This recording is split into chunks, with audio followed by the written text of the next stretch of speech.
الحمد للہ رب العالمین والصلاة والسلام علی سید المرسلین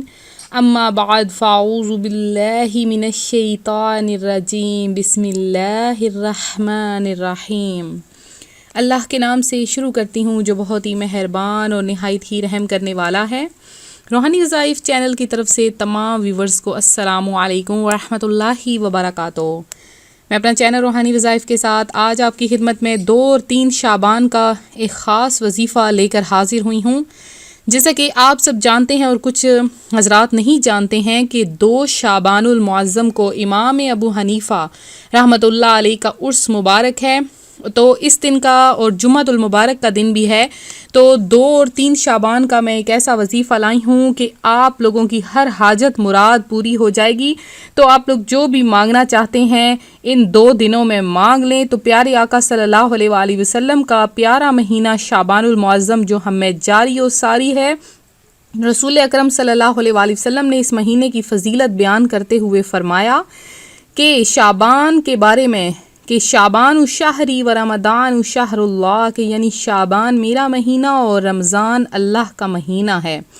تو فرمان مصطفیٰ صلی اللہ علیہ وآلہ وسلم ہے کہ جس نے مجھ پر ایک بار درود پاک پڑھا اللہ عز و جل اس پہ 10 رحمتیں نازل فرما دیتا ہے۔ حضرت سیدنا انس بن مالک رضی اللہ تعالیٰ عنہ فرماتے ہیں شعبان کا چاند نظر آتے ہی صحابہ کرام علیہم الرضوان تلاوت قرآن پاک کی طرف خوب متوجہ ہو جاتے، اپنے اموال کی زکوٰۃ نکالتے تاکہ غرباء و مساکین مسلمان ماہ رمضان کے روزوں کے لیے تیاری کر سکیں۔ حکام قیدیوں کو طلب کر کے جس پر حد یعنی شرعی سزا جاری کرنا ہوتی اس پر حد قائم کرتے، بقیہ اس سے جن کو مناسب ہوتا انہیں آزاد کر دیتے۔ تاجر اپنے قرضے ادا کرتے، دوسروں سے اپنے قرضے وصول کر لیتے۔ یوں ماہ رمضان المبارک سے قبل ہی اپنے آپ کو فارغ کر لیتے اور رمضان شریف کا چاند نظر آتے ہی غسل کر کے بعض حضرات اعتکاف بیٹھ جاتے۔ تو سبحان اللہ عز و جل، پہلے کے مسلمانوں کو عبادت کا کس قدر ذوق ہوتا تھا، مگر افسوس آج کل کے مسلمانوں کو زیادہ تر حصول مال ہی کا شوق ہے۔ پہلے کی مدنی سوچ رکھنے والے مسلمان متبرک ایام یعنی برکت والے دنوں میں رب الانام عز و جل کی زیادہ سے زیادہ عبادت کر کے اس کا قرب حاصل کرنے کی کوشش کرتے تھے، اور آج کل کے مسلمان مبارک دنوں خصوصاً ماہ رمضان المبارک میں دنیا کی ذلیل دولت کمانے کی نئی نئی ترکیبیں سوچتے ہیں۔ اللہ عز و جل اپنے بندوں پر مہربان ہو کر نیکیوں کا جو ثواب خوب بڑھا دیتا ہے، لیکن دنیا کی محبت سے دولت سے محبت کرنے والے لوگ رمضان المبارک میں اپنی چیزوں کا بھاؤ بڑھا کر غریب مسلمانوں کی پریشانیوں میں اضافہ کر دیتے ہیں۔ 100 کروڑ افسوس خیر خواہی مسلمین کا جذبہ توڑتا نظر آ رہا ہے۔ تو روحانی وظائف کے معزز ناظرین، ہمارے دلوں کے چین سرور کونین صلی اللہ علیہ وآلہ وسلم ماہ شعبان میں کثرت سے روزے رکھنا پسند فرماتے۔ حضرت سیدنا عائشہ صدیقہ رضی اللہ تعالیٰ عنہ فرماتی ہیں کہ حضور صلی اللہ علیہ وسلم کا پسندیدہ مہینہ شعبان المعظم تھا کہ اس میں روزے رکھا کرتے، پھر اسے رمضان المبارک سے ملا دیتے۔ تو حضرت سیدنا اسامہ بن زید فرماتے ہیں میں نے عرض کی یا رسول اللہ صلی اللہ علیہ وآلہ وسلم، میں دیکھتا ہوں کہ جس طرح آپ صلی اللہ علیہ وآلہ وسلم شعبان میں روزے رکھتے ہیں اسی طرح کسی مہینے میں بھی روزے نہیں رکھتے۔ فرمایا رجب اور رمضان کے بیچ میں یہ مہینہ ہے، لوگ اس سے غافل ہیں، اس میں لوگوں کے اعمال اللہ رب العالمین عز و جل کی طرف اٹھائے جاتے ہیں، اور مجھے یہ محبوب ہے کہ میرا عمل اس حال میں اٹھایا جائے کہ میں روزہ دار ہوں۔ حضرت سیدنا عائشہ صدیقہ فرماتی ہیں تاجدار رسالت صلی اللہ علیہ وآلہ وسلم پورے شعبان کے روزے رکھا کرتے تھے۔ فرماتی ہیں کہ میں نے عرض کی یا رسول اللہ صلی اللہ علیہ وآلہ وسلم، کیا سب مہینوں میں آپ صلی اللہ علیہ وآلہ وسلم کے نزدیک زیادہ پسندیدہ شعبان کے روزے رکھنا ہے؟ تو محبوب رب العباد صلی اللہ علیہ وآلہ وسلم نے ارشاد فرمایا کہ اللہ عز و جل اس سال مرنے والی ہر جان کو لکھ دیتا ہے، اور مجھے یہ پسند ہے کہ میرا وقت رخصت آئے اور میں روزہ دار ہوں۔ بخاری شریف میں ہے کہ سیدنا عائشہ صدیقہ رضی اللہ تعالیٰ عنہ فرماتی ہیں کہ رسول اللہ صلی اللہ علیہ وآلہ وسلم شعبان سے زیادہ کسی مہینے میں روزے نہ رکھا کرتے بلکہ پورے شعبان ہی روزے رکھ لیا کرتے تھے اور فرمایا کرتے اپنی استطاعت کے مطابق عمل کرو کہ اللہ عز و جل اس وقت تک اپنا فضل نہیں روکتا جب تک تم اکتا نہ جاؤ۔ تو جیسا کہ میں نے آپ کو بتایا کہ 2 شعبان المعظم امام اعظم ابو حنیفہ رحمۃ اللہ علیہ کا عرس مبارک ہے۔ تو جیسا کہ میں نے آپ کو بتایا کہ 2 شعبان المعظم امام اعظم ابو حنیفہ رحمۃ اللہ علیہ کا عرس مبارک ہے،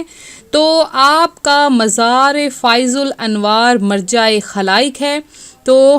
آپ کے آج کے دن آپ نے کیا کرنا ہے، 2 شعبان المعظم کو آپ نے امام اعظم ابو حنیفہ کے نام کی کچھ بھی نیاز وغیرہ دلانی ہے۔ حنفیوں کے لیے مغفرت کی بشارت یہ ہے کہ حضرت سیدنا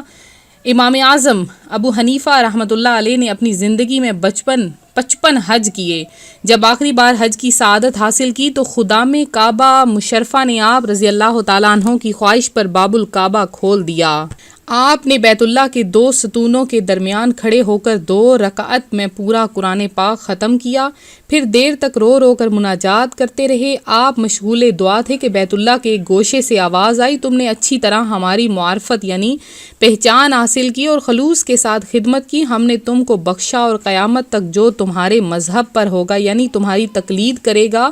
اس کو بھی بخش دیا جائے گا۔ تو الحمدللہ عز و جل ہم کس قدر خوش نصیب ہیں کہ حضرت سیدنا امام اعظم ابو حنیفہ رحمۃ اللہ علیہ کا دامن کرم ہمارے ہاتھ میں ہے۔ تو یہ تاجدار رسالت صلی اللہ علیہ وآلہ وسلم کی بشارت ہے۔ سیدنا امام اعظم رحمۃ اللہ علیہ نے جب تحصیل علم سے فراغت حاصل کر لی تو گوشہ نشینی کی نیت فرمائی۔ ایک رات جناب رسالت معاذ صلی اللہ علیہ وآلہ وسلم کی خواب میں زیارت ہوئی تو میٹھے میٹھے آقا مکی مدنی مصطفیٰ صلی اللہ علیہ وآلہ وسلم نے ارشاد فرمایا، اے ابو حنیفہ، اللہ عز و جل نے آپ کو میری سنت زندہ کرنے کے لیے پیدا فرمایا ہے، آپ گوشہ نشینی کا ہرگز ارادہ نہ کریں تو عطا ہو خوف خدا خدارا، دو الفت مصطفیٰ خدارا، کروں عمل سنتوں پہ ہر دم امام اعظم ابو حنیفہ۔ امام اعظم ابو حنیفہ رحمۃ اللہ علیہ کی بے مثال مثالیں ہیں جو ہم آپ اگر جاننا چاہتے ہیں تو ہمارا چینل ٹیوٹر آف اسلام کو سبسکرائب کریں۔ اس میں امام اعظم ابو حنیفہ رحمۃ اللہ علیہ کے بارے میں مختلف واقعات بیان کیے جائیں گے۔ تو آج جو ہم آپ کے لیے وظیفہ لائے ہیں وہ 2 اور 3 شعبان المعظم کا ایک بہت ہی خاص وظیفہ ہے جو کہ اللہ تبارک و تعالیٰ کے صرف ایک نام سے منسوب یہ وظیفہ ہے۔ آپ لوگ یہ عمل کر لیں، ان 2 دنوں میں آپ کی وہ حاجت پوری ہو جائے گی جو آپ نے کبھی سوچی بھی نہ ہوگی۔ تو آپ نے 2 اور 3 شعبان کو عصر کی نماز کے بعد جب آپ نے نماز سے فارغ ہو جانا ہے، جائے نماز پر بیٹھ کر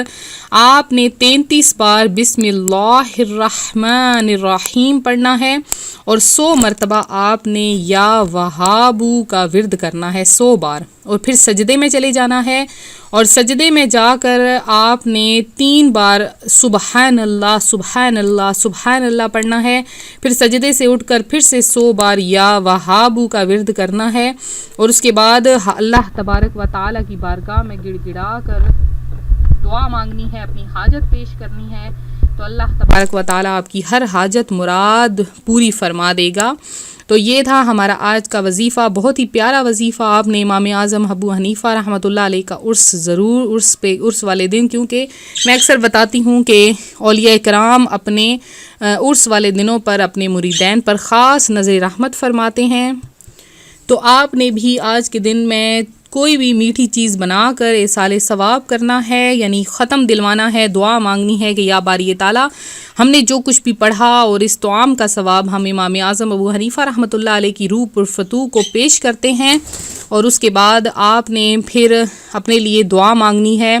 تو میں امید کرتی ہوں میرا آج کا یہ روحانی وظیفہ آپ کو پسند آیا ہوگا۔ اسی طرح سے مزید روحانی وظائف حاصل کرنے کے لیے ہمارا چینل روحانی وظائف کو ضرور سبسکرائب کر لیں اور بیل آئیکن کا بٹن بھی پریس کریں تاکہ ہر آنے والی نئی ویڈیو سب سے پہلے آپ تک پہنچ سکے۔ ہمارا چینل ٹیوٹر آف اسلام کو سبسکرائب کرنے کے لیے نیچے ڈسکرپشن میں لنک موجود ہے، آپ لوگ ہمارا چینل ٹیوٹر آف اسلام کو سبسکرائب کر کے دین و دنیا کی معلومات حاصل کر سکتے ہیں۔ احادیث نبوی پر مشتمل واقعات، قرآنی قصے جاننے کے لیے ہمارا چینل ضرور سبسکرائب کریں۔